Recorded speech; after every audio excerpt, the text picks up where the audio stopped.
তো এখন আমরা দেখবো এসে কারশফ কারেন্ট ল এবং কারশফ ভোল্টেজ ল আমরা ধাপে ধাপে শেষ করব এবং এই দুইটার টপিকস খুবই ইম্পর্টেন্ট লুপের ক্ষেত্রে বিশেষ করে। আর এই দুইটার সামনে আমরা যত থিওরিয়ামের ম্যাথ করতে যাব তত এই দুইটার আমাদের প্রয়োগ দেখা যাবে। বিশেষ করে নোডাল অ্যানালাইসিসে কারশফ কেসিএল লাগবে আমাদের, কারশফ কারেন্ট ল, এবং সামনে আরও মেশ অ্যানালাইসিস আছে সেগুলো কারশফ ভোল্টেজ ল লাগবে।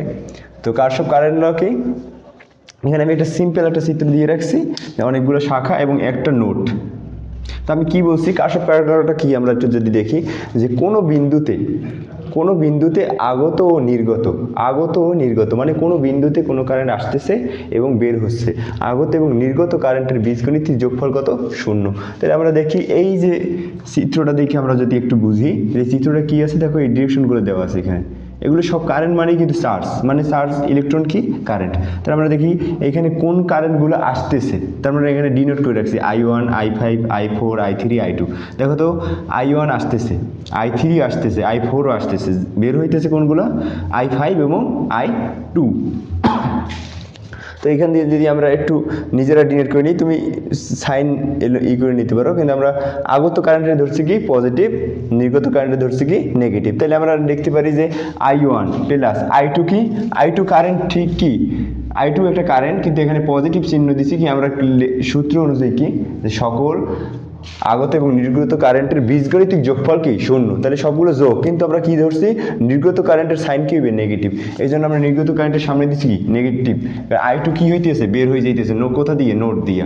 আবার যদি আমরা দেখি I5ও কি হইতেছে, I5ও কিন্তু নোড দিয়া বের হয়ে যাইতেছে, এই জন্য আমরা I5 এর সাইনও কি রাখছি, নেগেটিভ রাখছি। তাহলে আমরা আলটিমেটলি যদি এই নেগেটিভটারে ওই পাশে দিয়ে দেই, তাহলে ওইটা পজিটিভ হয়ে যায়। তাহলে আমরা থাকি এই পাশে I1 পজিটিভ, I3 পজিটিভ এবং I4 পজিটিভ, এইটার সময় থাকে কি I2 প্লাস I5। তাহলে এই যে যদি আমরা একটা কি সিদ্ধান্তে আসতে পারি যে আগত কারেন্ট বা আগত চার্জের যোগফল ইকুয়াল টু কি নির্গত কারেন্টের যোগফল হবে সবসময়। আগত কারেন্টের যোগফল সবসময় কি হবে, নির্গত কারেন্টের যোগফল।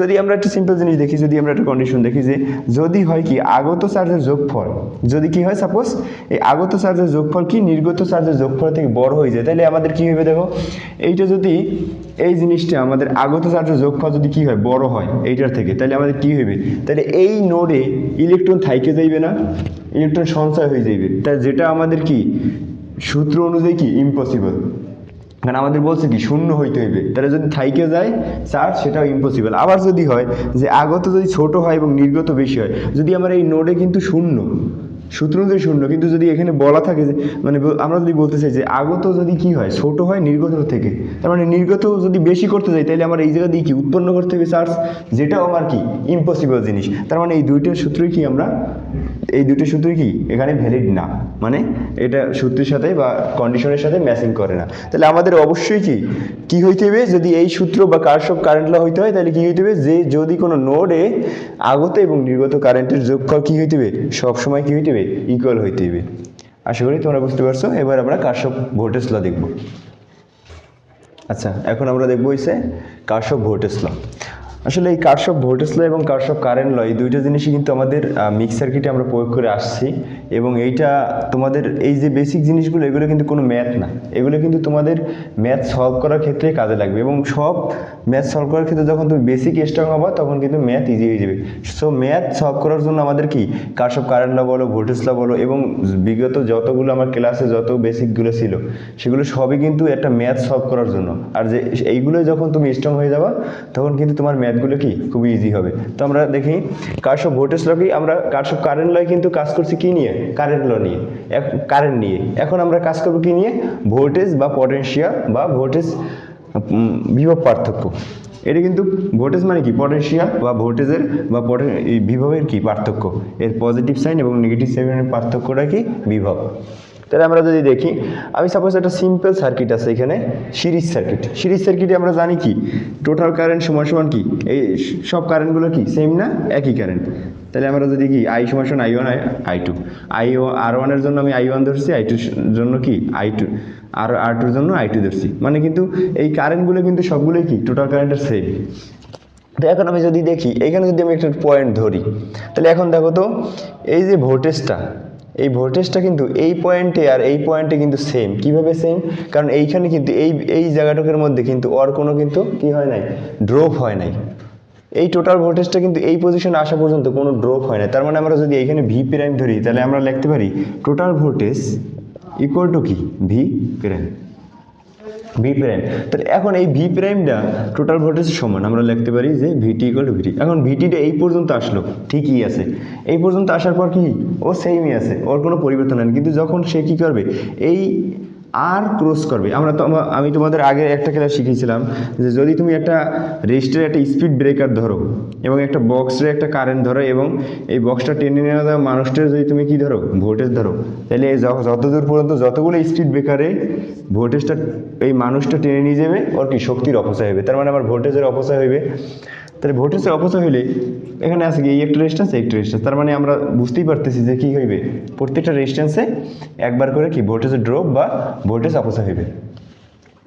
তাহলে এখানে এই পর্যন্ত কিন্তু আমার ভিটি সেম ছিল। তাহলে মানে যখন এই রেজিস্ট্যান্সটা কী করবে, ও অতিক্রম করবে, তখন এই পজিশনে আসবে কি, এই ড্রপটা আসবে না, এই যে এইটা কি ওহমস ল অনুযায়ী I1 R1, তার মানে ভোল্টেজ এই শাখার ভোল্টেজ, এই রেজিস্ট্যান্সের ভোল্টেজ ড্রপ কি ভি সমান আমরা জানি কি IR। তার মানে কি এই রেজিস্ট্যান্স যেহেতু R1 দিয়ে ডিনোট করা, তার মানে আমি আইকেও কি I1 দ্বারা ডিনোট করলাম। তার মানে কি V1টা মানে এই যে V1, এই আর এর ভোল্টেজ ড্রপটা কি V1 সমান I1 R1। তাহলে I1 R1 যে ভোল্টেজ ড্রপ যায়, তাহলে টোটাল ভোল্টেজটা দিয়ে কী হইবে আমার, এইটুকু বিয়োগ যাইবে না এই পজিশনে। তার মানে এই পজিশনের ভোল্টেজটা কত, ভি মাইনাস ভিটি মাইনাস ভিটি বা বলো বা ভি প্রাইম বলো, কারণ দুটোই এক, ভিটি মাইনাস কত I1 R1। এখন আমি আসলাম এই পর্যন্ত এসে কিন্তু এই ভোল্টেজ সেমই আছে। এখন আবার আর একটা রেজিস্ট্যান্স বাজছে, রেজিস্ট্যান্স বাজছে না, তাহলে রেজিস্ট্যান্স বাজছে কি R2। তার মানে R2 সমান সমান কি আসে, I2 R2, ভি সমান সমান IR। এখন যদি আমি R2-র ক্ষেত্রে ধরি তাহলে কারেন্ট আমি I2 দ্বারা ডিনোট করলাম, I2 R2 V2, তাহলে V2 সমান সমান কি I2 R2, এইটা হচ্ছে V2 I2 R2। এখন আমি এই পজিশনে যখন আসবো তাহলে কি ধরো টোটাল ভোল্টেজ দিয়ে এই ড্রপটা বাদ যাবে, এই ড্রপটা বাদ যাবে, তাহলে টোটাল ভোল্টেজ কি এইটা ভিটি দিয়ে কি এই ড্রপটা বাদ যাবে এবং এই ড্রপটা বাদ যাবে। তাহলে এই ড্রপটা কি ছিল I1 R1 এবং এই ড্রপটা ছিল অপোসাইডটা ছিল I2 R2। এখন দেখো তো আমি যদি এই পজিশনটা ক্লিয়ার করি, এই পজিশনে ভোল্টেজ একে তো জিরো, আবার একে কি এইটাও লিখতে পারি, এই পজিশনে ভোল্টেজ জিরো লিখতে পারি, আবার এইটাও লিখতে পারি। তাহলে আমি লিখতে পারি না যে V T minus I1 R1 minus I2 R2 equal to zero, কারণ এই পজিশনের ভোল্টেজ একবার জিরো, এইটাও, তার মানে আমি লিখতে পারি এইটা সমান সমান এইটা। তার মানে আমরা কি সূত্রের সাথে মিল পাইতেছি যে কোনো বদ্ধ লুপে সকল ভোল্টেজ ড্রপের বীজগাণিতিক যোগফল কি হয়, শূন্য হয়। তার মানে আমরা দেখতেছি কি যে কোনো বদ্ধ লুপে আমরা সব ড্রপগুলো ক্যালকুলেশন করে যেটা পাইছি সেটা কি হয়েছে, শূন্যের সমান হয়েছে। তোমরা যদি এইভাবে না ক্যালকুলেশন করো তাহলে অনেক সময় তোমাদের মধ্যে একটা হেজিটেশন কাজ করবে যে শূন্য কীভাবে আসলো। শূন্য আমাদের যদি কোনো সার্কিটের গ্রাউন্ড ধরি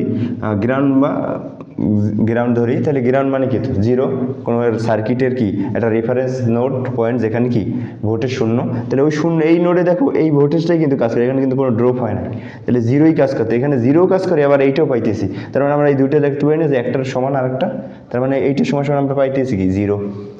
এখন কথা হয়েছে তোমরা লুপ নিতে পারো কয়ভাবে, আমি তোমাদের আগেও শিখাইছি যে লুপ দুইভাবে নিতে পারো। প্রথম সাইন ক্যালকুলেশন করে লুপ নিতে পারো, দ্বিতীয় সাইন ক্যালকুলেশন করে লুপ নিতে পারো। লুপ নেওয়ার সময় একটা জিনিস খেয়াল রাখবা যে কোন সাইনটা তুমি নিতে আসো, এবং সব ক্ষেত্রে কিন্তু তুমি ভোল্টেজ নিয়েই কাজ করতেছো, এখানে কোনো কারেন্ট না। সব ক্ষেত্রে আমরা কি আগে ছিল কেসিএল আমরা কারেন্ট নিয়ে কাজ করছি, এখন হচ্ছে কারশফ ভোল্টেজ ল, যেখানে আমরা ভোল্টেজ নিয়ে কাজ করব এবং প্রত্যেকটা শাখার বা প্রত্যেকটা ড্রপে প্রত্যেকটা রেজিস্ট্যান্সের জন্য যে ড্রপগুলো আছে ওইগুলো ক্যালকুলেশন করব। তাহলে ক্যালকুলেশন করলে আমরা ফার্স্টে দেখো এখানে কী বাজে নেগেটিভ, এটা যদি নেগেটিভ, তুমি এইটা আমি কি করছি দ্বিতীয় সাইন নিয়ে করছি, পজিটিভ নিছি দ্বিতীয় সাইন, আবার এটা নেগেটিভ নিছি, এটা নেগেটিভ। এখন আমরা কি করব, আমরা প্রথম সাইন নিয়ে করি, তাহলে ফার্স্টে বাজে কি নেগেটিভ, তাহলে আমরা নেগেটিভ ভিটি, তারপর আবার বাজে কি পজিটিভ I1 R1, তারপর আবার বাজে কি positive I2 R2 equal two কত জিরো, কারণ এই রেফারেন্স নোডে জিরো, একবার আছে জিরো, একবার আছে কি এইটা, তাহলে এইটা সমান এইটা লিখছি আমরা। তাহলে এখন আমরা যদি এইটার ওই পাশে নিয়ে যাই তাহলে কি আসে, পজিটিভ আসে না, ভিটি পজিটিভ আসে, এগুলো কি হয়ে যায় নেগেটিভ, তাহলে negative I1 R1 negative I2 R2, equal two 0। দেখো তো এইটা সমান সমান এইটা হয়েছে কি না, তুমি যে সাইন নিয়েই করো আলটিমেটলি কিন্তু রেজাল্ট কিন্তু কি সেমই আসবে। এবং তোমরা লুপ নেওয়ার সময় আরেকটা জিনিস খেয়াল রাখবো, আগে ডিরেকশনগুলো দিয়ে নেবা, কারণ আমরা জানি কি এলিমেন্ট যেগুলো আছে সার্কিটে ওগুলো ডিরেকশন কিভাবে হয়, কারেন্ট ডিরেকশন অনুযায়ী। কারেন্ট প্রবেশ করার প্রান্ত পজিটিভ এবং বের হওয়ার প্রান্ত কি নেগেটিভ, তো ওই অনুযায়ী তোমরা ডিরেকশনগুলো নিয়ে নেবা। এখন তোমার নিজের পার্সোনাল প্রেফারেন্স যে তুমি কি প্রথম সাইন নিয়ে কাজ করবা না দ্বিতীয় সাইন নিয়ে কাজ করবা। তাহলে তোমরা এইভাবে নিয়ে কি এই অনুযায়ী কি তোমরা জিরো কিভাবে হয় এবং কি কোনগুলো কোন পয়েন্টে কোন ডিরেকশন নিয়ে কাজ করবা সেটা আশা করি বুঝতে পারছো। ধন্যবাদ।